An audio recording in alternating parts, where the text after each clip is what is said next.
This meeting is being recorded.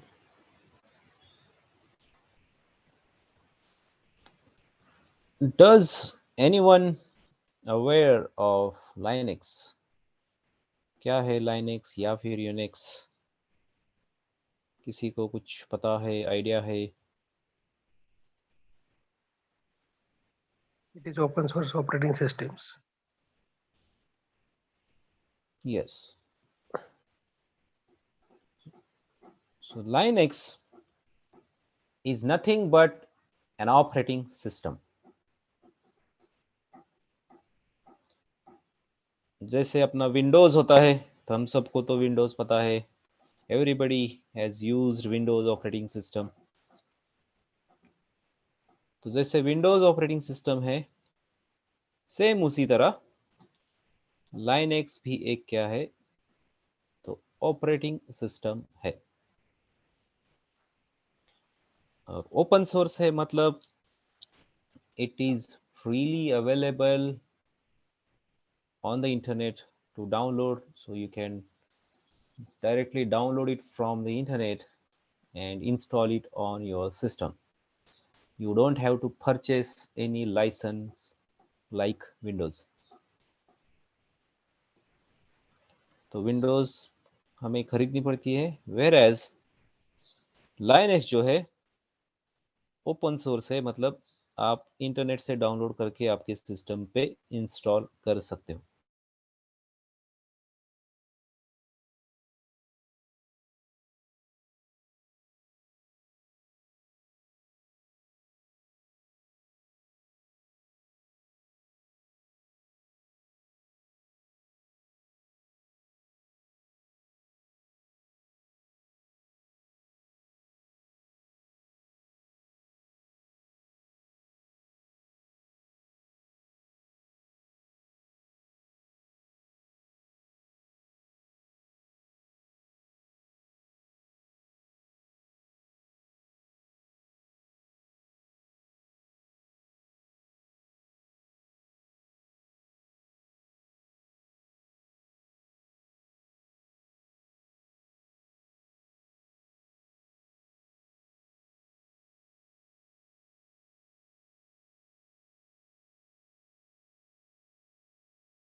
Am I audible, guys?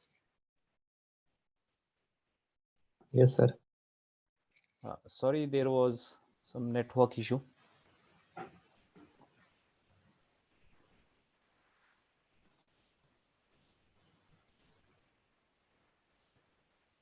Okay, screen दिख रहा है मेरा आपको?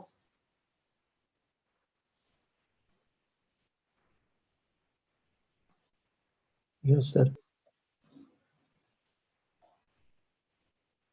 Okay, great.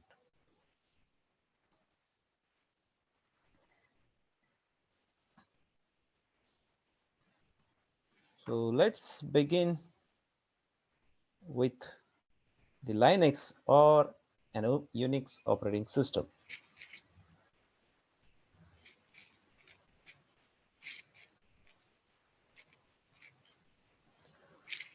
So introduction, क्या है Unix और Linux? An operating system is a kind of mediator between user interface and hardware components. So सबसे पहले तो देखते हैं कि ऑपरेटिंग सिस्टम मतलब क्या होता है. तो ऑपरेटिंग सिस्टम क्या करता है, एक मीडिएटर की तरह काम करता है. तो किसके बीच में मीडिएटर की तरह काम करता है, तो यूजर एंड सिस्टम का हार्डवेयर. तो यूजर मतलब हम, जो हम कंप्यूटर पे कुछ काम करते हैं, तो हमारे बीच में और कंप्यूटर हार्डवेयर के सिस्टम के बीच में ये एक एज अ मीडिएटर काम करता है. Obviously, whenever you purchase any machine, it's just nothing but a piece of hardware. तो उस हार्डवेयर के ऊपर अपने को कुछ काम करने के लिए कोई ना कोई एक सॉफ्टवेयर या एप्लीकेशन लगेगा, जो है तुम्हारा operating system. It takes input from user and instructs system hardware to get the job done for you. So operating system basically क्या करता है, तो whatever task or whatever actions you perform on the machine, operating system takes it that as an input and pass it to the hardware to get the job done for you. So Unix is an operating system developed by Bell Labs and GE, General Electricals. So Unix जो operating system है, इसकी शुरुआत bell labs, उसको ही अभी AT&T बोलते हैं, US में एक कंपनी है, telecom company AT&T, and general electric ये कंपनी है. तो इन कंपनीज के कुछ एम्प्लॉयज ने मिला के ये यूनिक्स ऑपरेटिंग सिस्टम बनाया है. It is written in C language. So Unix operating system, तो ऑब्वियसली ऑपरेटिंग सिस्टम मतलब क्या है, तो वो भी एक सॉफ्टवेयर एप्लीकेशन ही है, और उसको किस लैंग्वेज में डेवलप किया है, तो C लैंग्वेज में डेवलप किया है. The official birth date of Unix is 1st January 1970. तो ऑफिशियली इसको लॉन्च कब किया गया, तो 1 जनवरी 1970 में यूनिक्स ऑपरेटिंग सिस्टम को लॉन्च किया गया.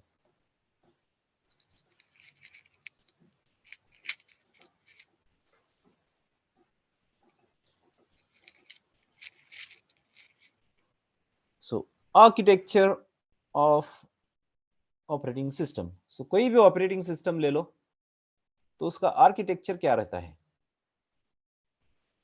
तो सबसे पहले तो आपका रहता है हार्डवेयर. जब भी आप कोई मशीन खरीदते हो तो क्या होता है, तो हार्डवेयर रहता है. तो हार्डवेयर में क्या क्या आता है, तो आपका CPU, आपका मेमोरी, मदरबोर्ड, जो भी है, मॉनिटर, कीबोर्ड, ये सब कुछ होता है तुम्हारा hardware.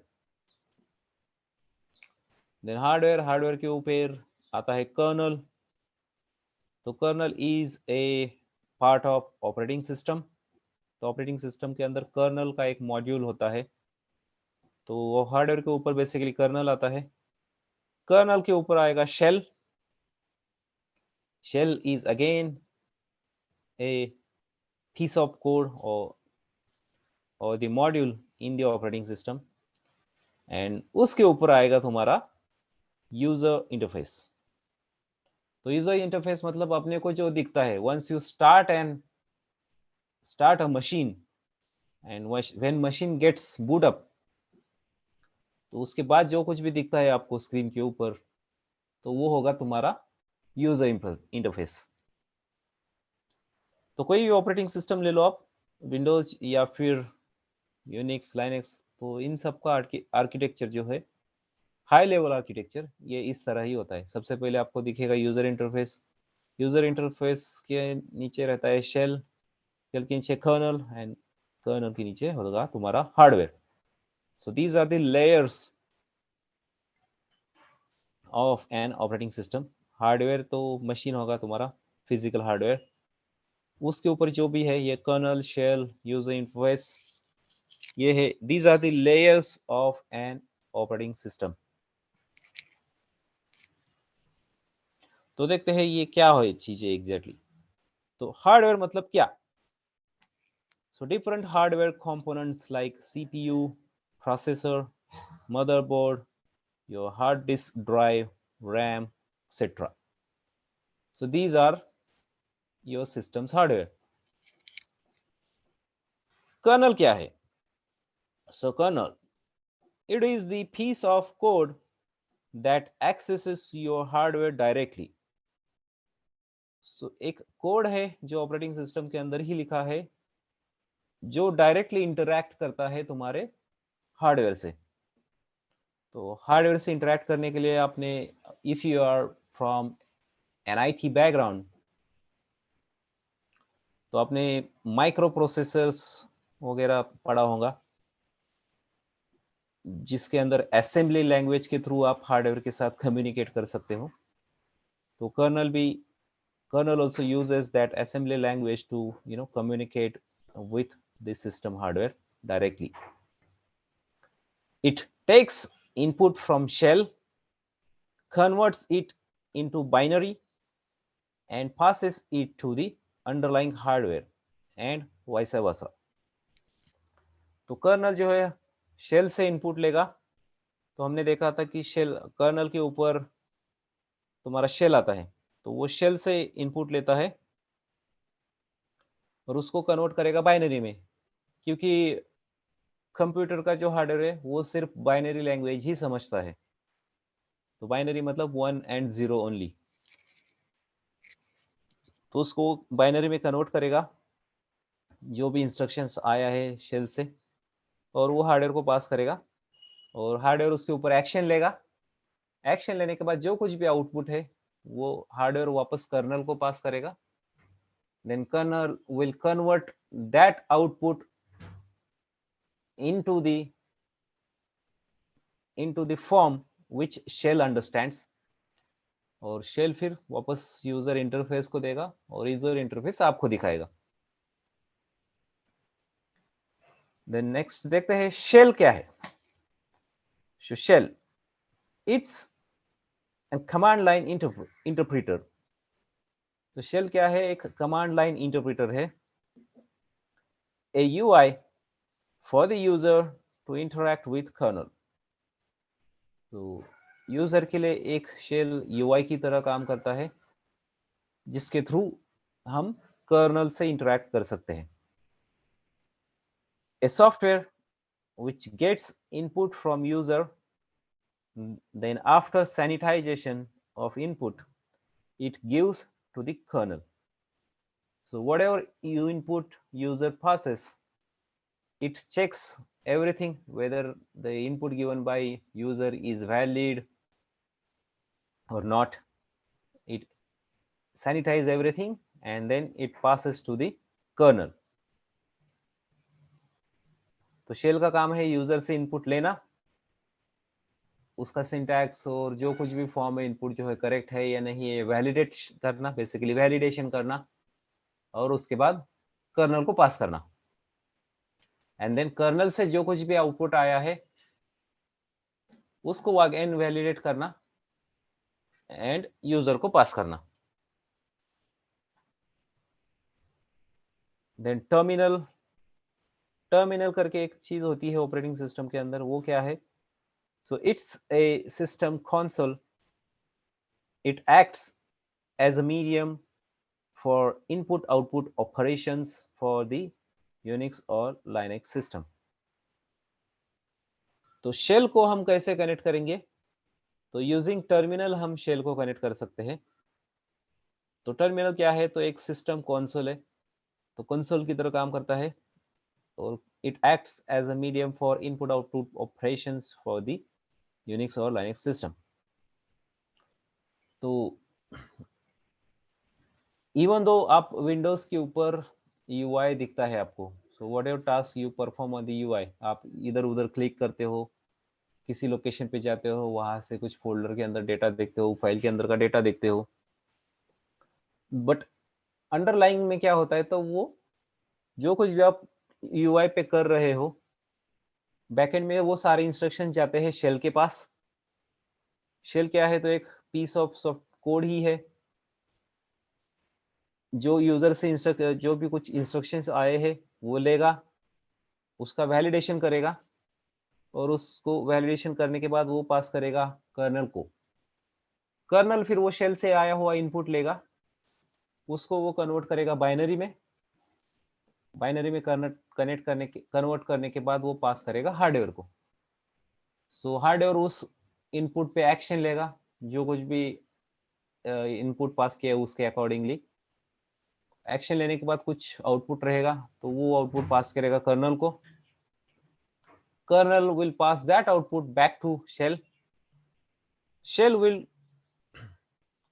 convert that input into the user understandable form and pass it to the user interface, and user interface will display that output on the screen.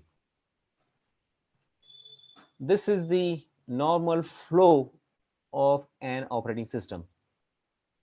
जब भी आप ऑपरेटिंग सिस्टम के ऊपर कुछ काम करते हैं तो इस फ्लो में इंस्ट्रक्शंस या फिर फॉलो किए जाते हैं.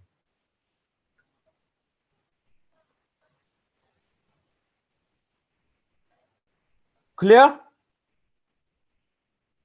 Yes, sir. तो कोई भी ऑपरेटिंग सिस्टम Yes. ले लो, उसका हाई लेवल फ्लो जो है यही होता है.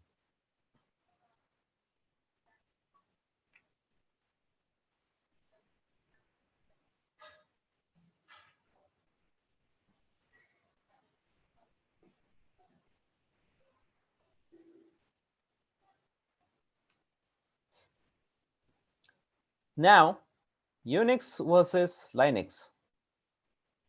So हमने Unix भी नाम सुना है and Linux भी नाम सुना है, तो what's the exact difference between these two?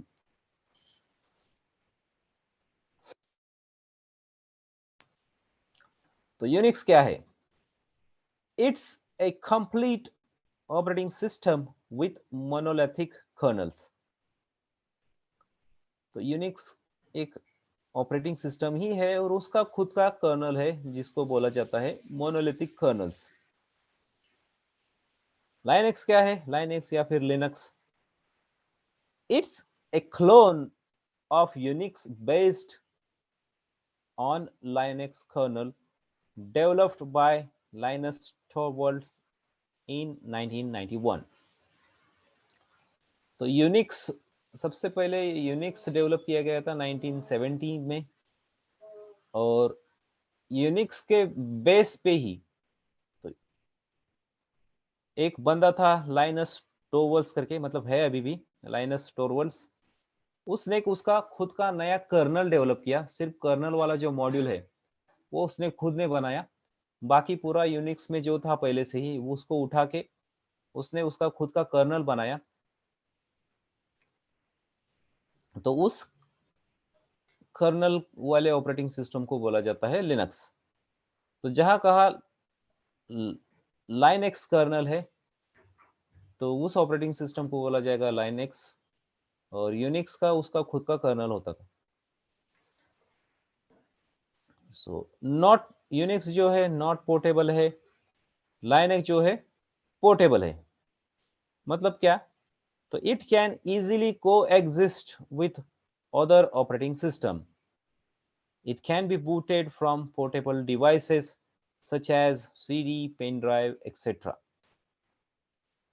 तो यूनिक्स पोर्टेबल नहीं है, मतलब आप एक ऑपरेटिंग सिस्टम ऑलरेडी आपके सिस्टम पे है हार्डवेयर पे, तो आप उसके साथ यूनिक्स नहीं इंस्टॉल कर सकते. एग्जिस्टिंग ऑपरेटिंग सिस्टम को आपको निकाल के फिर यूनिक्स डालना पड़ेगा. वेयर एज लाइनेज जो है एक ऑपरेटिंग सिस्टम के साथ दूसरा लाइनेज भी आप इंस्टॉल कर सकते हो. जैसे कि आपके सिस्टम में लेट से मान लो कि आप ऑलरेडी विंडोज है, तो विंडोज के साथ you can install Linux operating system as well. तो आपके एक ही मशीन में दो ऑपरेटिंग सिस्टम हो सकते हैं, एक विंडोज एंड एक लाइनेक्स, बट यूनिक्स आप नहीं कर सकते. प्लस लाइनेक्स जो है आप सीडी या पेन ड्राइव से भी बूट कर सकते हो अगर आपके पास ISO इमेज है लाइनेक्स ऑपरेटिंग सिस्टम का. And if you install that ISO image into a CD drive or into a CD or pen drive, you can directly boot from CD or pen drive. However, Unix में आप ऐसा नहीं कर सकते. Unix में आपको तुम्हारे जो सिस्टम के हार्डवेयर है उसी के ऊपर ही इंस्टॉल करना पड़ता है. इंस्टॉल करने के बाद ही आप यूज कर सकते हो. Then Unix is not an open source. Linux is open source. So like Windows, Unix भी आपको खरीदना पड़ता है. However, Linux is open source, so you can download the operating system ISO file from internet and you can install it on your system. Examples, so Unix के अंदर HP Unix, IBM का AIX, Sun Solaris, all these are Unix based operating systems. तो ये कुछ operating systems है market के अंदर. HP Unix आता है, IBM का AIX करके ऑपरेटिंग सिस्टम आता है जो है Unix operating system. Sun Solaris भी एक यूनिक्स ऑपरेटिंग सिस्टम है. लाइनक्स में कौन कौन से आते हैं, तो red hat enterprise Linux, Fedora Linux, Ubuntu Linux. So all these are Linux operating system. जैसे विंडोज में भी हमने देखा कि विंडोज ए 98, Windows XP, Windows 8, Windows 7, Windows 10, ये जो आते हैं अलग अलग वर्जन्स, तो सेम उसी तरह यहाँ पे भी अलग अलग ऑपरेटिंग सिस्टम के वेंडर्स या वर्जन्स है.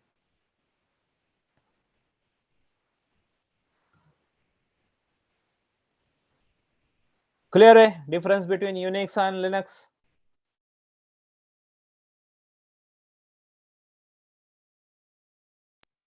सर वो रेड हैट एंटरप्राइजेस लिनक्स क्या है वो? तो रेड हैट एक कंपनी है जिन्होंने लाइनक्स ऑपरेटिंग सिस्टम, उनका एक वेंडर है बेसिकली जिनका लिनक्स आता है. तो रेड हैट का लिनक्स मतलब उन्होंने उनके ऑपरेटिंग सिस्टम में लिनक्स का कर्नल है और ये रेड हैट कंपनी ने डेवलप किया हुआ है. वैसे भी एक फेडोरा है, उबंटू एक अलग सा कंपनी है जिन्होंने भी एक लिनक्स ऑपरेटिंग सिस्टम डेवलप किया है. तो बस ठीक है. हाँ, लुक एंड फील में थोड़ा बहुत डिफरेंस रहता है, बट फंक्शनैलिटी वाइज जो मतलब रहता है काम लिनक्स ऑपरेटिंग सिस्टम का, अगर लिनक्स कर्नल है तो सेम उसी तरह होगा. There would be some minor changes. तो कुछ रेड हैट वालों ने कुछ एक्स्ट्रा फीचर्स उसके अंदर डाले होंगे जो उबंटू के अंदर नहीं रहेंगे. उबंटू वालों के कुछ एक्स्ट्रा फीचर्स होंगे जो रेड हैट वालों के पास नहीं रहेंगे. सो अलग अलग Yes, sir. वेंडर्स है ये जो लिनक्स ऑपरेटिंग सिस्टम प्रोवाइड करते हैं.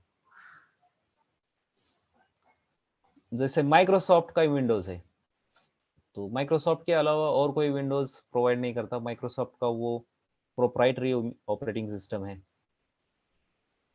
तो वैसे लिनक्स ओपन सोर्स है, तो कोई भी सिर्फ कर्नल मेन होता है कोई भी ऑपरेटिंग सिस्टम का. Kernel is the heart of an operating system.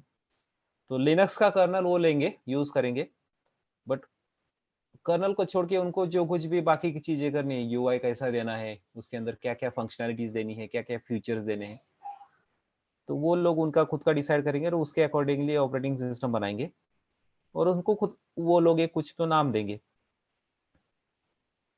तो वैसा होता है लिनक्स, क्योंकि ओपन सोर्स है तो कोई भी बना सकता. बेस जो है वो सेम रहेगा, बट उसके अंदर जो थोड़ा बहुत लुक एंड फील, बाकी थोड़ी बहुत फंक्शनैलिटी चेंज होगी.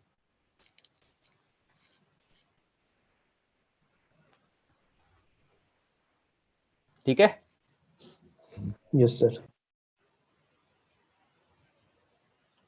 आगे बढ़े. Yes, sir. सो लाइनक्स जो है मतलब एंटरप्राइज वर्ल्ड में बहुत इंपॉर्टेंट ऑपरेटिंग सिस्टम है. एंटरप्राइज वर्ल्ड यानी कि जो भी बड़े बड़े कंपनीज के एप्लीकेशंस होंगे, सॉफ्टवेयर होंगे, वो सारे सॉफ्टवेयर या एप्लीकेशन जो है वो किसी न किसी सर्वर मशीन पे इंस्टॉल किए होंगे, डिप्लॉय किए होंगे. तो ये जो सर्वर्स वगैरह होते हैं, इनके ऊपर सारे लाइनक्स ही ऑपरेटिंग सिस्टम रहता है मोस्ट ऑफ द टाइम. 90% और 95% ऑफ द टाइम सर्वर जो होंगे वो सब लाइनक्स के ही होंगे. विंडोज के सर्वर्स आते हैं बट वेरी रेयरली यूज होते हैं विंडोज के सर्वर्स. तो एंटरप्राइज वर्ल्ड में आपको ज्यादातर लाइनक्स के ही सर्वर्स मिलेंगे.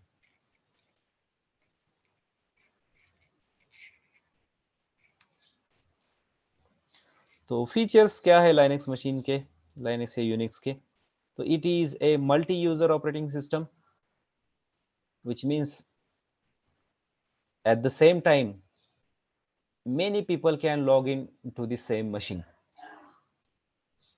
तो आपका पर्सनल लैपटॉप या डेस्कटॉप अगर देखा होगा आपने, तो एक बार आपने लॉगिन किया तो दूसरा कोई बंदा उस मशीन पे लॉगिन नहीं कर पाता, यूज नहीं कर पाता. बट यूनिक्स या लिनक्स में at the same time same machine पे कितने भी लोग लॉगिन कर सकते हैं. It is also multitasking operating system. So at the same time, you can perform many things on Unix or Linux. तो at the same time आप कुछ कमांड्स चला रहे हो उसके ऊपर, उसी टाइम पे आप और कोई एक्शन भी ले रहे हो, जैसे कि ऑडियो भी चालू है, वीडियो चालू है, और कुछ इंस्ट्रक्शंस आप दे रहे हो.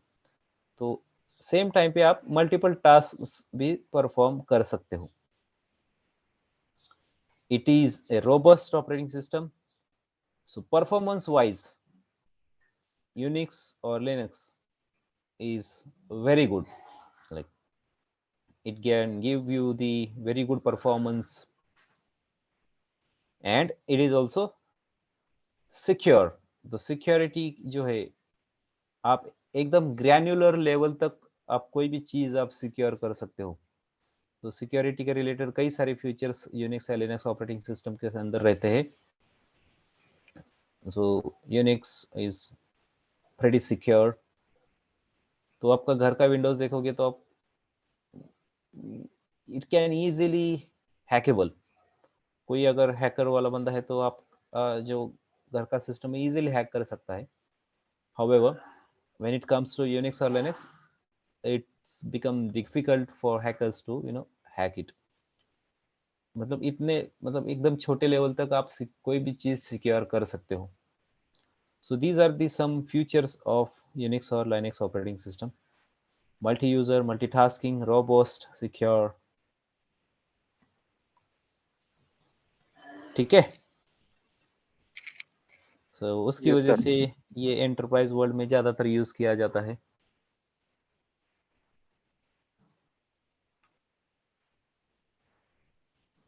Now the boot process of Linux operating system.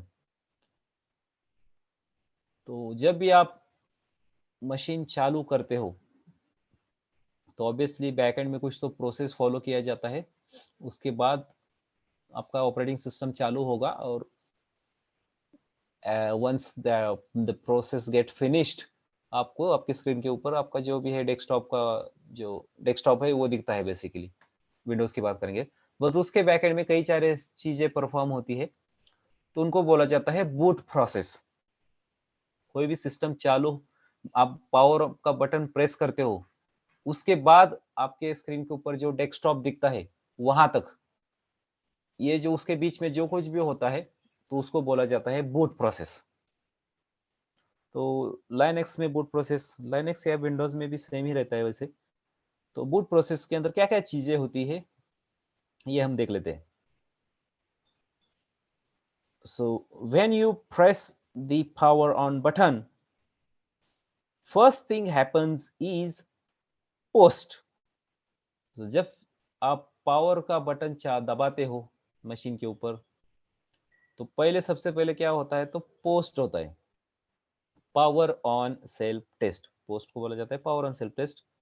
क्या है, तो each hardware component will be tested whether they are able to power on or not. तो ऑब्वियसली सिस्टम के अंदर हार्डवेयर कंपोनेंट्स होते हैं, जैसे कि हार्ड डिस्क होता है, सीपीयू होता है, प्रोसेसर होता है. तो पोस्ट होता है, मतलब क्या होता है, तो हर एक कंपोनेंट जो है, हर एक वो खुद को टेस्ट करता है कि whether they are able to power on और नॉट. हार्ड डिस्क को पावर लगता है, मदरबोर्ड को पावर लगता है, प्रोसेसर को पावर लगता है. तो वो टेस्ट होता है कि weather they are able to power on or not. So that is nothing but a post. So test अगर सक्सेसफुली हुआ, तो आपने कई बार देखा होगा, आप पावर दबाते हो तो ऐसा कुछ तो बीप वाला साउंड आता है 2-3 बार, और आपको मशीन स्टार्ट नहीं होता, वहां से फिर वापस बंद पड़ता. तो मतलब वो कुछ सीपीयू के अंदर के डिवाइसेस खुद को पावर ऑन नहीं कर पाते, इसकी वजह से वो बूट नहीं कर पाता. नेक्स्ट क्या होता है, तो बायस विल बी लोडेड। तो बायस, ये अगर आप आईटी बैकग्राउंड से हो तो ये भी आपने नाम सुना होगा। बायस क्या होता है, तो बेसिक इनपुट आउटपुट सिस्टम, जिसको बायस को बोला जाएगा बेसिक इनपुट आउटपुट सिस्टम। तो क्या है ये? It is a software program comes pre built in A motherboard chipset. तो सीपीयू के अंदर जो मदरबोर्ड होगा उसके अंदर ये बिल्ट इन में आता, मतलब उसके अंदर ऑलरेडी डाला हुआ रहता है ये पीस ऑफ कोड। तो इसका काम क्या है, तो it scans for devices such as hard disk, CD ROM, RAM etcetera. तो ये तो सबसे पहले सीपीयू के अंदर जो कुछ भी डिवाइसेस होंगे इनको स्कैन करेगा। Then it searches for MBR, master boot record of the primary hard drive. तो आपके सिस्टम के अंदर जो प्राइमरी हार्ड ड्राइव होगा तो उसके ऊपर एमबीआर रहता है। तो एमबीआर मतलब क्या है, तो first sector of hard disk. तो हार्ड डिस्क के अंदर सेक्टर्स होते हैं। अगर आप आईटी बैकग्राउंड से है तो ये आप सबने पढ़ा होगा। तो फर्स्ट सेक्टर जो होगा उसको बोला जाएगा एमबीआर, मास्टर बूट रिकॉर्ड। तो बायस क्या करता है, तो सारे हार्ड डिस्क के मदर मतलब सीपीयू के अंदर जो कुछ भी कंपोनेंट्स होंगे उसको स्कैन करेगा, एंड स्कैन करने के बाद उसको प्राइमरी हार्ड ड्राइव मिलेगा, और उस हार्ड ड्राइव में जो एमबीआर होगा उसको सर्च करेगा वो। तो MBR is a 512 bytes in size. तो एमबीआर जो है 512 बाइट्स का होता है। It contains the information of loader of most operating system. तो ऑपरेटिंग सिस्टम का एक लोडर होता है, तो वो कहाँ पे रहता है, तो एमबीआर के अंदर रहता है। It holds the small binary information of first stage of loader. It is a small executable program which scans the partition information, active partition, active primary partition, boot partition, etc. तो MBR भी again MBR के अंदर एक छोटा सा piece of code रहता है जिसके अंदर लोडर की इंफॉर्मेशन होगी। तो कोई भी ऑपरेटिंग सिस्टम सबसे पहले लोड होना है तो ऑब्वियसली उसको पार्टीशन की इंफॉर्मेशन होना जरूरी है कि उस हार्ड डिस्क के अंदर कितने सारे पार्टीशन बने हैं और उसमें प्राइमरी पार्टीशन कौन सा है। तो प्राइमरी पार्टीशन के अंदर नॉर्मली ऑपरेटिंग सिस्टम के सारे फाइल्स होते हैं। तो कितने पार्टीशन है उसमें से प्राइमरी कौन सा है, और बूट पार्टीशन क्या है, कौन सा है। तो बूट के अलग सा एक पार्टीशन होता है, तो वो कहाँ पे है। ये सारी चीजें तुम्हारे एमबीआर के अंदर होंगी। Then second stage of bootloader will be loaded. For Linux it is usually grub, grand unified bootloader, or lilo, Linux loader. तो second stage of boot loader के अंदर क्या होता है, तो ग्रब या लेलो होता है। तो ये क्या है, तो it loads the init rams file into RAM. तो ये एक फाइल का नाम है जो होगा एमबीआर के अंदर सेकेंड बूट लोडर में, second stage of boot loader. और ये फाइल वो क्या करेगा, फिर रैम में उसको लोड करेगा। The purpose of an init rams mfs file is to mount the root file system। तो जो फाइल सिस्टम होता है उसको माउंट करने का काम इस फाइल के अंदर डिफाइन किया होता है। Once grub is loaded into RAM, then it searches for the location of kernel. Once found, it loads the kernel from boot partition. So ये वाले फाइल के अंदर रूट फाइल सिस्टम होगा। तो रूट फाइल सिस्टम मतलब the core file system of Linux. तो root के अंदर सब कुछ आता है। तो रूट के अंदर फिर तुम्हारा क्या होगा, तो कर्नल का लोकेशन मिलेगा। कर्नल का लोकेशन मिलने के बाद कर्नल के अंदर तुम्हें फिर बूट का पार्टीशन मिलेगा। तो वो बूट कर्नल क्या करेगा, बूट पार्टीशन को लोड करना चालू करेगा। So once kernel loads its dependent modules, and then it hand over to init process.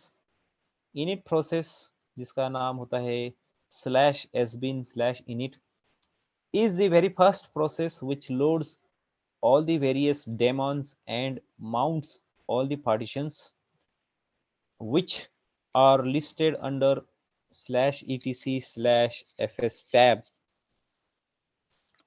The /etc/fs tab file contains information like default run level, start the initial processes, user login screen, etc. तो init RAMF file जो है second stage में load होगा, उसके अंदर colonel का location होगा, colonel फिर बूट पार्टीशन को लोड करेगा, बूट पार्टीशन के साथ अलग साथ जो कुछ भी मॉड्यूल्स होंगे वो लोड करेगा। और सबसे पहला प्रोसेस जो ऑपरेटिंग सिस्टम के अंदर कौन सा होता है, तो इनिट नाम का एक प्रोसेस होता है। तो ऑपरेटिंग सिस्टम के अंदर कई सारे प्रोसेस बैकएंड में कंटिन्यूसली रन होते रहते हैं, तो जो ऑपरेटिंग सिस्टम को चलाने में सपोर्ट करते हैं। तो उसमें सबसे पहला प्रोसेस कौन सा स्टार्ट होता है, कोई भी ऑपरेटिंग सिस्टम जब चालू करते हो आप, तो इनिट नाम का प्रोसेस चालू होता है। तो इनिट नाम का प्रोसेस के अंदर कई सारे बैकएंड वाले डेमॉन्स को ही प्रोसेसेस बोलते हैं, जो बैकएंड में रन होते रहते हैं कंटिन्यूसली। तो वो बैकएंड में वो प्रोसेसेस चालू करेगा, माउंट करेगा पार्टीशंस को। तो माउंट करना मतलब जो कुछ भी पार्टीशन बनाए हैं तो उसको ऑब्वियसली किसी ना किसी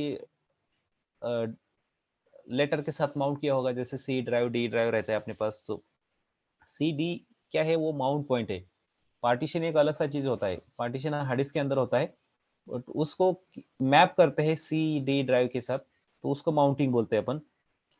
और पार्टीशन माउंटिंग का इंफॉर्मेशन एक फाइल के अंदर स्टोर किया रहता है, /etc/fs टैब का नाम का फाइल होता है, जहाँ पे रहता है कि हार्ड डिस्क का ये वाला लोकेशन वाला जो पार्टीशन है, इसको माउंट करो इसके साथ, कोई भी एक लेटर या जो आपको माउंट करना है जिसके साथ।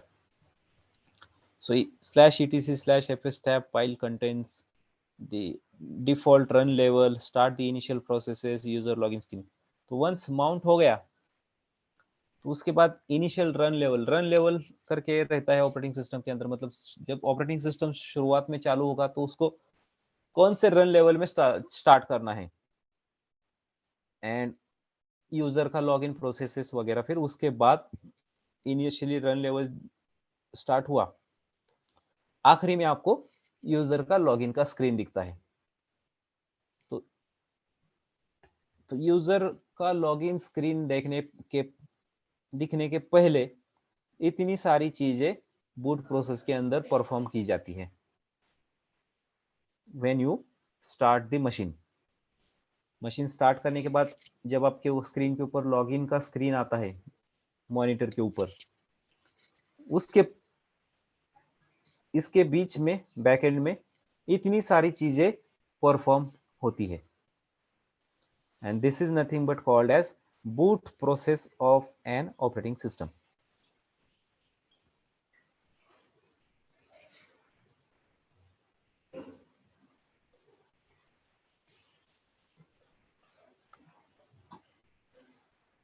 Are you getting? Yes, sir.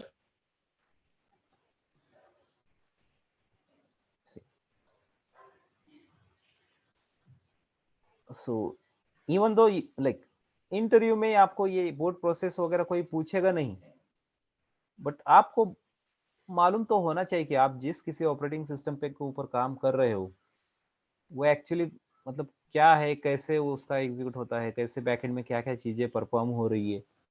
So you should be aware of all this things so that when you perform anything you will have better understanding. और कई बार पूछते भी है, ऐसा नहीं, बट ज्यादा तो नहीं पूछेंगे, but yes sometime interviewer may ask like what is the boot process of Unix operating system। तो अगर boot process पूछा तो ये आपको ये steps बताने पड़ेंगे, stages जो भी है। सबसे पहले post होगा, फिर BIOS लोड होगा, BIOS फिर सर्च करेगा MBR को, MBR के अंदर फिर तुम्हारा grub होगा, तो grub लोड होगा, फिर उसके बाद कर्नल लोड होगा। तो ये जो भी स्टेप्स है, स्टेजेस, ये आपको बताने पड़ेंगे। ठीक है। Yes sir. क्योंकि अगर आप यूनिक्स या लिनक्स का सर्वर का सपोर्ट दे रहे हो तो ऑब्वियसली आपको पूरा उस ओएस के बारे में पूरी जानकारी तो होनी चाहिए। अगर आप उस ओएस का सपोर्ट देते हो तो you should know each and everything of that particular operating system.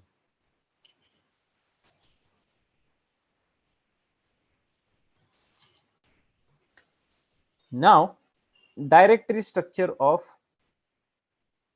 Unix or Linux operating system.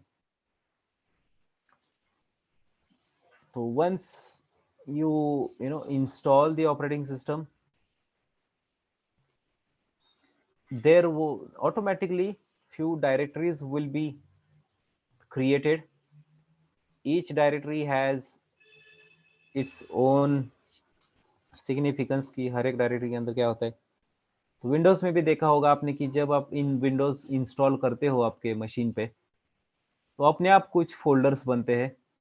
तो फोल्डर को ही डायरेक्टरी बोला जाता है यहाँ पे। तो आपने देखा होगा प्रोग्राम फाइल्स, विंडोज, सिस्टम 32, ये कुछ अपने आप फोल्डर्स बनते हैं। तो वैसे ही सेम लाइनेक्स में भी कुछ अपने आप फोल्डर्स बनते हैं जिसको बोला जाता है डायरेक्टरी। तो उस हर एक डायरेक्टरी का कौन कौन से डायरेक्टरीज बनते हैं और हर एक डायरेक्टरी के अंदर क्या फाइल्स होते हैं ये अभी हम देख लेते हैं।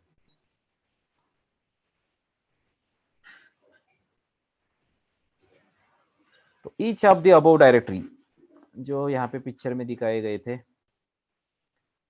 एक है स्लैश, स्लैश के बाद बिन, etc, home, opt, temp, user, where, तो ये जो डायरेक्टरीज है ये बनते हैं। Each of the above directory which is a file at the first place contains important information required for booting to device drivers, configuration files, etc. तो ये जो हर अलग अलग फोल्डर्स बनते हैं तो उनका खुद का एक इम्पोर्टेंस है जो अलग अलग टास्क के लिए बने हुए हैं, बनते हैं ऑटोमेटिकली। तो सबसे पहला फोल्डर कौन सा बनता है लिनक्स ऑपरेटिंग सिस्टम के अंदर, तो वो है तुम्हारा रूट डायरेक्टरी, जस्ट स्लैश। तो how do you identify a root directory, तो जस्ट एक सिंपल सा स्लैश जो है उसको बोला जाएगा root directory. And root is the parent directory of Unix और लाइनक्स ऑपरेटिंग सिस्टम। तो ये रूट डायरेक्टरी के अंदर सब कुछ आता है लिनक्स का। तुम्हारा जो कुछ भी है सब कुछ रहेगा रूट के अंदर। तो लाइन यहां से स्टार्ट चालू होती है। So root is your parent directory, the root directory. Everything will be under root directory, and you can identify root directory by just a forward slash. Forward slash मतलब तुम्हारा root directory. Then root के अंदर बाकी सारे directories बनेंगे। तो उसमें है सबसे पहला bin. bin के अंदर क्या होता है, तो all the executable binary programs required during booting, repairing, and other important basic commands like cat, ls, date, these are the some commands. So boot के अंदर executable binary programs होते हैं जो हम लगते हैं बूट प्रोसेस के दौरान, ऑपरेटिंग सिस्टम को रिपेयर करना है उसके दौरान जो कुछ भी कमांड्स हम फायर करते हैं लगते हैं, तो उनका एग्जीक्यूटेबल प्रोग्राम कहाँ पे होगा, तो बिन डायरेक्टरी के अंदर होगा। तो ऑब्वियसली कोई भी आप एक्शन लेते हो तो उसके बैकएंड में ऑब्वियसली कुछ ना कुछ उसके रिलेटेड एक प्रोग्राम ही होता है जो एग्जीक्यूट होता है। तो वो प्रोग्राम कहाँ पे रहता है, तो बिन डायरेक्टरी के अंदर रहता है और वो बाइनरी फॉर्म में रहता है क्योंकि वो एग्जीक्यूटेबल फाइल्स होते हैं। तो वो बाइनरी में होंगे, binary in the form of binary, और वो रहेंगे तुम्हारे बिन डायरेक्टरी में। देन सेम बिन की तरह एस बिन करके एक डायरेक्टरी है। डायरेक्टरी यानी फोल्डर क्या? यस, विंडोज में जो फोल्डर है उसी को लिनक्स में डायरेक्टरी बोलते हैं। Okay.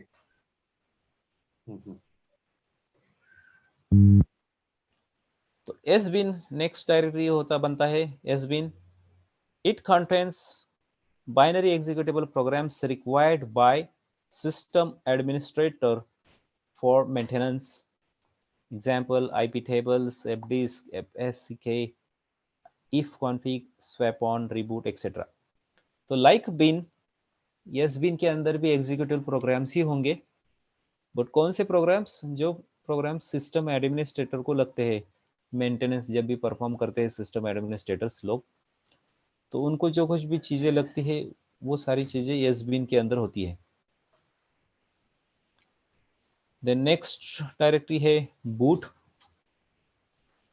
It holds important files during boot up process, including Linux kernel. तो तुम्हारा कर्नल या फिर बूट करते टाइम जो कुछ भी रिक्वायर्ड फाइल्स होंगे, जैसे हमने देखा कि init वाला फाइल देखा, init rmfs जो पीछे वाला जो फाइल देखा, ये सारे फाइल्स कहाँ पे होंगे? तो तुम्हारे बूट डायरेक्टरी के अंदर रहते हैं। So whatever information required during the boot process, वो कहाँ पे होंगी? तो तुम्हारे बूट डायरेक्टरी में होंगी।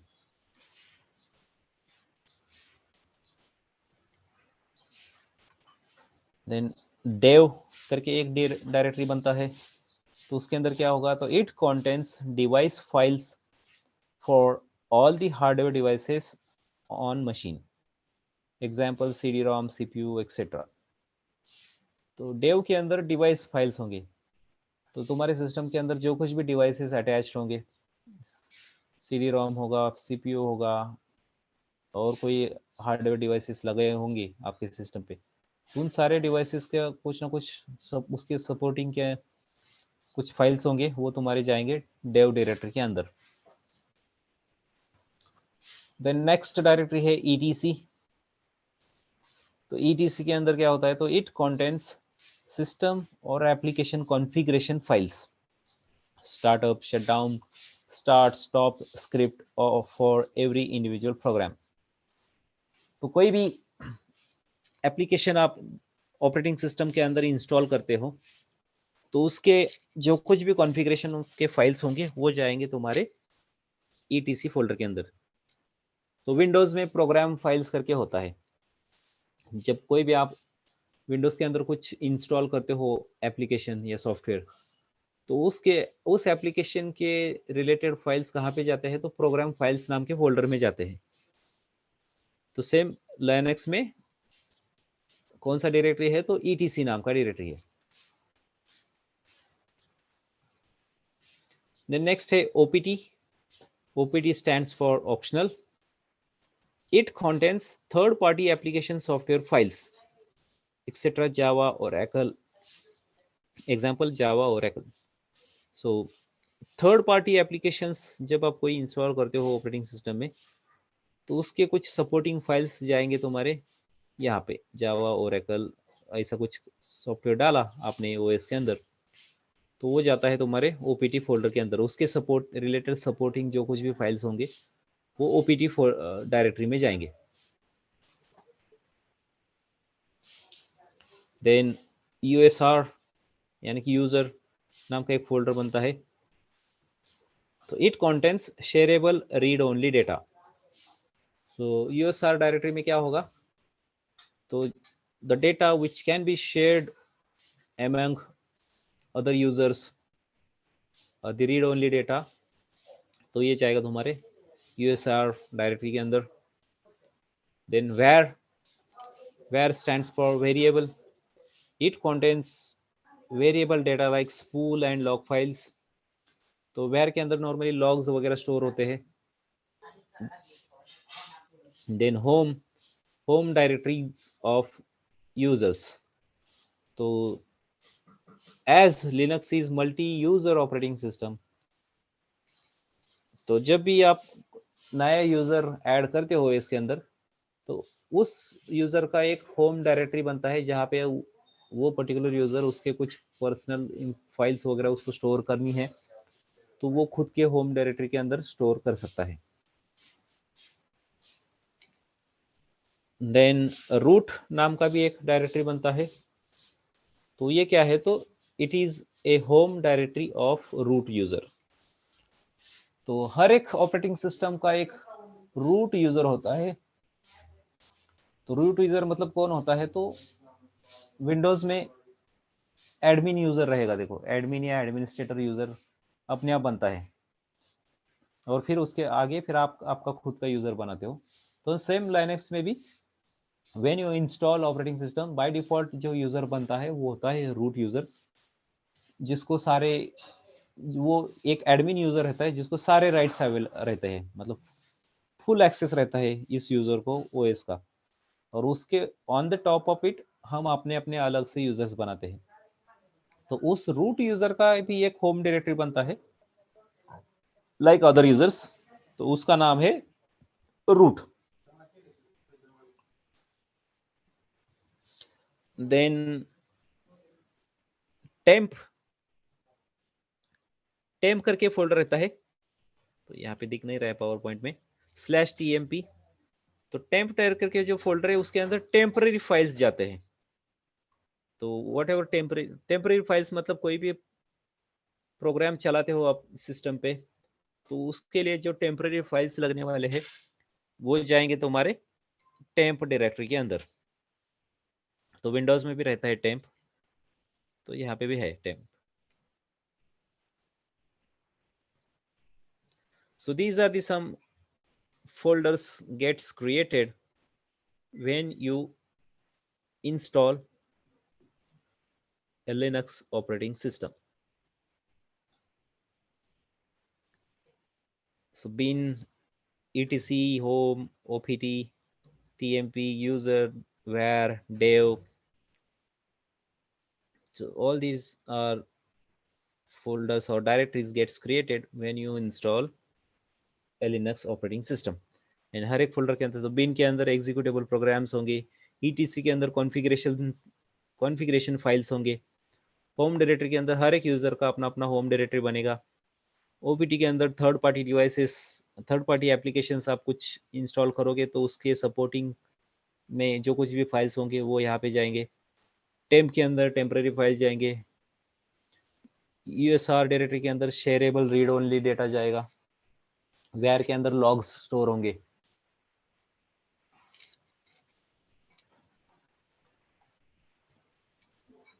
क्लियर है? Yes sir.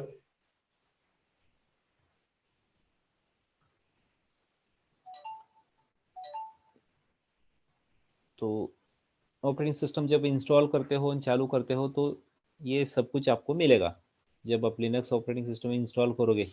And when you boot that operating system, तो बूट में हमने देखा कि क्या क्या चीज़ें परफॉर्म होंगी बैकएंड में।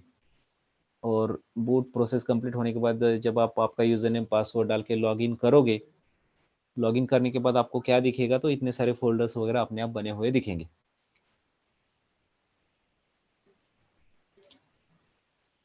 क्लियर है यहाँ तक? Yes sir. So if want to I can show you like these folders. So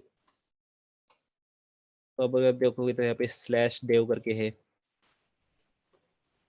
then boot रहता है। तो सबसे पहले तो रूट होता है, तो रूट यहाँ पे है, तो बाकी सब कुछ जो आता है रूट के अंदर आता है। तो रूट को हम आइडेंटिफाई करते हैं स्लैश के थ्रू। और रूट के अंदर फिर इतने सारे होंगे, डेव होगा तुम्हारा, फिर बूट होगा, कई सारे फोल्डर्स यहाँ पे दिखेंगे। तो हर एक फोल्डर के अंदर उसके रिलेटेड जो फाइल्स है वो जाते हैं। ठीक है?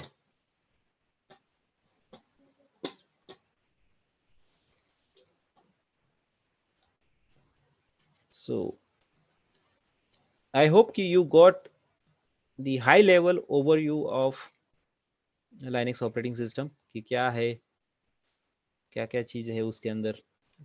ओवरऑल मतलब हाई लेवल आर्किटेक्चर तो आपको समझ में आया होगा अभी तक। Sir yes sir.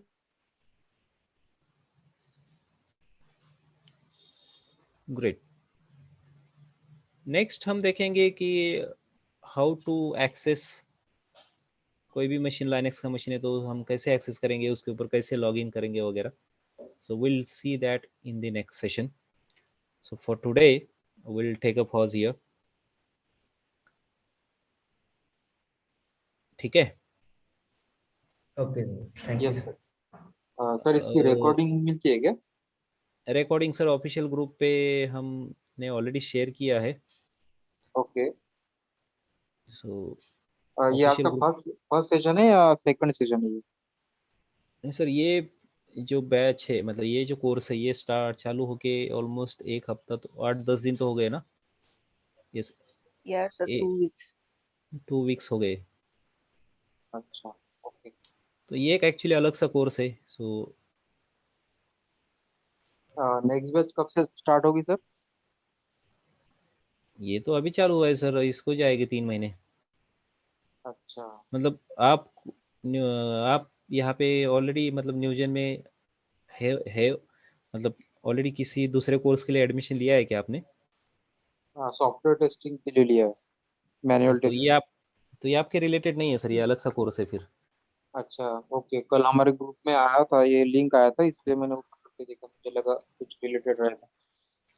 नहीं, तुम्हारे ग्रुप में नहीं आया ये। मैंने सिर्फ जो डेमो वाला ग्रुप बनाया था प्रोडक्शन सपोर्ट का और जो ऑफिशियल हाँ ग्रुप हाँ। है, इन दोनों के अंदर से, तो वो आपका ग्रुप नहीं है सर टेस्टिंग का अच्छा, मुझे भी ग्रुप का। उसके अंदर इंक्लूड किया है। तो ओके, आपने ठीक। ज्वाइन किया रहेगा, आपके पास इनवाइट आया होगा नहीं नहीं और नहीं। आपने ज्वाइन किया नहीं होगा। नहीं, ज्वाइनिंग का मुझे कोई लिंक नहीं आया था, वो उसके अंदर मैं ऐड हो गया था। ठीक है, सो ये बालकृष्ण सर अलग ने सा ऐड किया। कोर्स है। हाँ, ये अलग सा कोर्स है सर, जैसे आपने सॉफ्टवेयर टेस्टिंग का कोर्स ज्वाइन किया है ओके। तो ये आपके रिलेटेड नहीं है फिर। Okay sir, thank you. Hello yes sir. Sir, अभी हम प्रोडक्शन सपोर्ट में हमें जैसे कि क्यूए में टेस्ट केसेस वगैरह लिखा जाता है, हमें प्रोडक्शन सपोर्ट में लिखा जाएगा क्या सर? भाई क्वेश्चन पूछे जाएंगे क्या टेस्ट केसेस लिखोगे वगैरह? नो, टेस्ट केसेस का क्या यहाँ पे रिलेशन है? ये इसमें अलग नहीं सा बोल प्रोफाइल है ना रहा, सर। वो भी है, लिनक्स का नहीं बोल रहा हूँ सर मैं। और जैसे कि अभी आगे जाएगा, जैसे जैसे हम अभी आगे जाएंगे ना, वैसे वैसे कुछ उसमें आएगा क्या? नहीं। सर सॉफ्टवेयर टेस्टिंग एक अलग सा प्रोफाइल है ना, वहाँ वही है। हाँ हाँ। ये प्रोडक्शन सपोर्ट एक अलग सा है, तो यहाँ पे टेस्ट केसेस का कुछ भी सवाल नहीं है उनका। Okay okay okay. हम्म। वो काम अलग है, ये काम अलग है सर। अच्छा। नहीं नहीं, इसमें सर हमें सिलेबस में एसक्यूएल एसक्यूएल है ना अभी, इसके बाद लिनक्स के बाद एसक्यूएल हाँ दिखेगा। हाँ तो इसके तो ये पूरा होने के बाद हमारा प्रोजेक्ट आएगा। हाँ। हाँ, तो एक्चुअली हमें इंटरव्यू में खाली टेस्ट केसेस पूछते क्या? नहीं, मैं ऐसे बोल रहा हूँ, कुछ नहीं। नहीं नहीं नहीं, टेस्ट केसेस का यहाँ पे कुछ भी सवाल नहीं है। टेस्ट केसेस टेस्टिंग के लिए लगेंगे ना, तो यहाँ पे क्या टेस्ट केसेस लिखोगे आप? यहाँ पे तो आप लाइव प्रोडक्शन को सपोर्ट कर रहे हो। जो एप्लीकेशन डेवलप हुआ, टेस्ट होने के बाद डिप्लॉय हुआ, लॉन्च हुआ मार्केट में, ओके, इसके बाद जो सपोर्ट लगने वाला है वो डायरेक्टली सपोर्ट आप यहाँ पे दे रहे हो। यहाँ पे जैसे कि L1 L2 L3 जैसे कि हमारे टेस्टिंग में रहता है, उसके जैसा ही डायरेक्टली हम कम्युनिकेट डायरेक्टली तो हम कस्टमर से नहीं करेंगे, यूजर से नहीं करेंगे ना, इसमें बैकएंड में ही वर्किंग करेंगे ना। हाँ, ये बैकएंड में वर्किंग के चलता है। ओके। डायरेक्ट यूजर के साथ इंटरफेस मतलब कम्युनिकेशन नहीं होता, कौन से भी प्रोफाइल में नहीं होता ज्यादा। वो अच्छा। यूजर या क्लाइंट के साथ कम्युनिकेशन करने का काम ये बिजनेस एनालिस्ट लोग या फिर आर्किटेक्ट लोग है वो लोग करते हैं, अपना काम नहीं होता कभी। खाली सर अभी जैसे जैसा बोला जाए कि क्वेश्चन पूछे जाएंगे इंटरव्यू के लिए, जब हम हो जाए अभी आगे का सर थोड़ा पूछ रहा हूँ कि डायरेक्टली हमने अपनी इन्वेस्टमेंट बैंकिंग और कैपिटल मार्केट का जो प्रोजेक्ट है अभी अभी हम आगे बढ़ने वाले हैं, उस पे एक डायरेक्टली क्वेश्चन पूछे जाएंगे, लिनक्स क्या है ये वगैरह, ये जितना अभी का जो थ्योरी पूछा है उस पे ही क्वेश्चन पूछे जाएंगे क्या? ये एसक्यूएल भी पूरा आ जाएगा वो उसमें? यहाँ पे सर एसक्यूएल लिनक्स सब कुछ आता है, तो बेसिकली इंटरव्यू में आपका क्या होगा, तो सबसे पहले तो आप बोलोगे कि मैंने ऐसे-ऐसे कंपनी में काम करता हूँ। बैकग्राउंड नॉइज़ बहुत है यार आपका, थोड़ा म्यूट करो। मेरा सर म्यूट ही है। अच्छा, और कौन था फिर? कौन है ये?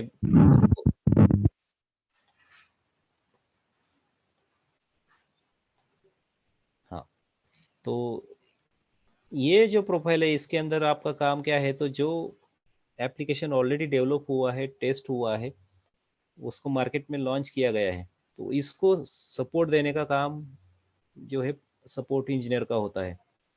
मतलब जब भी आप मार्केट में लॉन्च करते हो एप्लीकेशन, तो ऑब्वियसली उसमें भी कुछ ना कुछ इश्यू तो आते ही होंगे ना। ऐसा कभी नहीं होगा कि एक बार एप्लीकेशन बन गया, लॉन्च किया और यस सर। वो एकदम स्मूथली चल रहा है, ऐसा कभी नहीं होता। तो सब इश्यू तो आते हैं। तो लाइव में जब इश्यू आएंगे कुछ, तो उनको सपोर्ट देने का काम है तुम्हारे सपोर्ट इंजीनियर का, ये जो प्रोफाइल है। ओके। तो इसके अंदर फिर आप सपोर्ट में, या तो जो एप्लीकेशन बना है, जहाँ कहाँ मशीन पे, जो जिस किसी सर्वर पे वो इंस्टॉल किया गया है, डिप्लॉय किया गया है, तो ऑब्वियसली वो सर्वर जो हमेशा लिनक्स का होता है, उस एप्लीकेशन का ऑब्वियसली कोई ना कोई डेटाबेस होगा, जहाँ पे उस एप्लीकेशन का डेटा स्टोर किया हो वो। तो जब भी कुछ इशू होता, तो पॉसिबिलिटी है कि कई बार सर्वर मशीन पे कुछ प्रॉब्लम हो, या फिर एप्लीकेशन पे कुछ प्रॉब्लम आया, तो आपको सर्वर मशीन पे लॉगिन करके, जहाँ का वो एप्लीकेशन डिप्लॉय किया था, उस मशीन पे लॉगिन करके कुछ चीज़ें आपको देखनी पड़ेंगी, कुछ चेक्स परफॉर्म करने पड़ेंगे, कुछ स्क्रिप्ट्स रन करने पड़ेंगे। और सर्वर तो हमेशा फिर लाइनक्स का रहता है, तो ये सब चीज़ें करने के लिए आपको लाइनक्स का नॉलेज होना ज़रूरी है। Yes sir. तो इसलिए लाइनक्स पढ़ रहे हैं। और एप्लीकेशन के डेटाबेस के रिलेटेड भी कुछ प्रॉब्लम आ सकता है। एप्लीकेशन का डेटा ठीक से नहीं दिख रहा, डेटा स्टोर नहीं हो पा रहा, डेटा के बेस के रिलेटेड कुछ इशू आया, तो ऑब्वियसली आपको डेटाबेस पे कनेक्ट करके कुछ क्वेरीज फायर करने पड़ेंगे, टू परफॉर्म द चेक्स और to perform the trouble shooting उसके लिए आपको डेटाबेस का नॉलेज जरूरी है, एसक्यूएल का। तो इसलिए एसक्यूएल भी यहाँ पे लगता है। और जब आप बोलोगे आपके रिज्यूमे कि मैं इस कंपनी में काम करता हूँ सिंस हाउ मेनी ईयर्स, जो भी है आपकी इतने साल से काम कर रहा हूँ ये प्रोफाइल पे, आप बोलोगे कि मेरा हमारा ऐसा ऐसा एप्लीकेशन है, इसका सपोर्ट देने का काम हम करते हैं। और वो पूछेगा फिर क्या एप्लीकेशन है, आपको उसका फ्लो बताना पड़ेगा। वो पूछेगा क्या क्या इश्यूज आते हैं आपके एप्लीकेशन के अंदर, कॉमनली अकरिंग इश्यूज। तो आप बोलोगे कि ऐसे ऐसे इश्यूज नॉर्मली आते हैं, और उसके अगेंस्ट हम ये स्टेप्स फॉलो करते हैं। तो ऐसा हम आप एक्सप्लेन करोगे फिर, एप्लीकेशन जो है ये ऐसे ऐसे मशीन पे इंस्टॉल किया गया है, हम ऐसा इशू आया तो नॉर्मली यहाँ पे जाके ये चेक्स परफॉर्म करते हैं, ऐसा। तो जिसके लिए हम लाइनक्स और एसक्यूएल यूज़ करते हैं। तो ये ओवरऑल जब आप प्रोजेक्ट एक्सप्लेन करोगे तो इतना सब कुछ होगा। और उसको लगा कि हाँ प्रोजेक्ट अच्छे से एक्सप्लेन किया है, बंदे को अच्छे सा नॉलेज है उस जो भी तुमने प्रोजेक्ट तुम्हारे रेज्यूमे में शो किया है, तो फिर वो घुसेगा टेक्नोलॉजी में। तो टेक्नोलॉजी में फिर वो तुम्हें लिनक्स और एसक्यूएल के बेसिस पे क्वेश्चन करेगा। तो लिनक्स के कई सारे कमांड्स वगैरह पूछेगा कि मुझे ऐसा ऐसा टास्क परफॉर्म करना है, तो कौन सा कमांड चलाना पड़ेगा। तो कमांड पूछेगा लिनक्स के। डेटाबेस के ऊपर आएगा, फिर डेटाबेस में भी बोलेगा, सिनारियो देगा कि मुझे ऐसा ऐसा टेबल है, ऐसा ऐसा डेटा है, और मुझे ऐसा ऐसा डेटा, ये है रिक्वायरमेंट के, इसके हिसाब से मुझे डेटा फेच करना है या फिर देखना है। तो उसके लिए तुम क्वेरी लिख के बताओ। तो फिर आपको क्वेरी वगैरह लिख के बतानी पड़ेगी। तो ऐसे होगा आपका interview basically. Okay sir. Directly पहले प्रोजेक्ट पे जाएंगे, प्रोजेक्ट के बाद एक्सप्लेन होने के बाद ये लिनक्स और एसक्यूएल में आएंगे। ओके। तो कोई भी प्रोफाइल ले लो, कोई भी इंटरव्यू ले लो, तो उसमें ऐसे ही होता है। टेस्टिंग का भी अगर बात करोगे, तो आप जरा म्यूट करो, आपका ही बैकग्राउंड नॉइज है। तो टेस्टिंग में भी ऐसे ही होता है। टेस्टिंग में भी पहले तो आप इंट्रोडक्शन दोगे। इंट्रोडक्शन देने के बाद आप बोलोगे मैं ऐसे ऐसे कंपनी में काम करता हूँ, ऐसे ऐसे प्रोजेक्ट पे काम कर रहा हूँ, ये हमारा एप्लीकेशन है, इसका फ्लो ऐसा ऐसा है, और उसके लिए हम टेस्ट केसेस लिखते हैं। तो आप प्रोजेक्ट एक्सप्लेन करते ही हो। प्रोजेक्ट एक्सप्लेन करते हो तो इंटरव्यू वाला वो उस प्रोजेक्ट के रिलेटेड कुछ चीजें पूछता है, क्या एप्लीकेशन है, कैसा फ्लो है, कहाँ से कहाँ जाता है, ये वगैरह पूछता है। और उसके बाद टेस्टिंग रिलेटेड टेक्निकल क्वेश्चंस पूछना चालू करता है ना। टेस्ट केसेस क्या होते हैं, कैसे लिखते हो, फिर तो जो भी टेस्टिंग के टाइप्स है, रिग्रेशन टेस्टिंग, टेस्टिंग, ला फलाना, वो पूछेगा। फिर थोड़ा बहुत एसक्यूएल का भी पूछेगा। तो कोई भी इंटरव्यू ऐसे ही होता है ना, एज ए डेवलपर भी जाओगे आप उस टाइम पे भी आप करंट कंपनी में जो भी काम करते हो वो एक्सप्लेन करोगे, रिलेटेड ही शुरुआत में क्वेश्चन पूछेंगे वो लोग, और लगा उनको कि हाँ भाई अच्छी तरह से मतलब उसको जो भी काम करता है उसका थोरो अंडरस्टैंडिंग अगर है तो वो फिर टेक्नोलॉजी रिलेटेड क्वेश्चन फिर आगे जाके पूछता है। तो हर एक इंटरव्यू में ऐसा ही होता है, इनिशियली जो आप काम कर रहे हो जो आप बताते हो उसके रिलेटेड थोड़ा बहुत पूछते हैं, और उनको लगा कि यस जो जिस किसी प्रोजेक्ट पे बंदा काम कर रहा है उसको अच्छा खासा नॉलेज है उस प्रोजेक्ट का, उसके बाद टेक्निकल क्वेश्चंस पूछते हैं वो लोग। तो ये तो हर एक प्रोफाइल के अंदर ऐसे ही रहता है, कोई भी इंटरव्यू ले लो आप।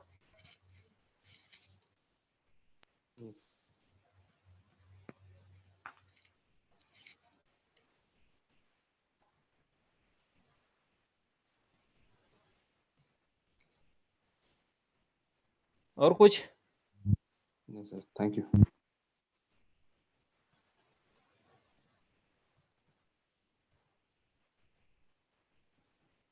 All right, I'll stop the recording here.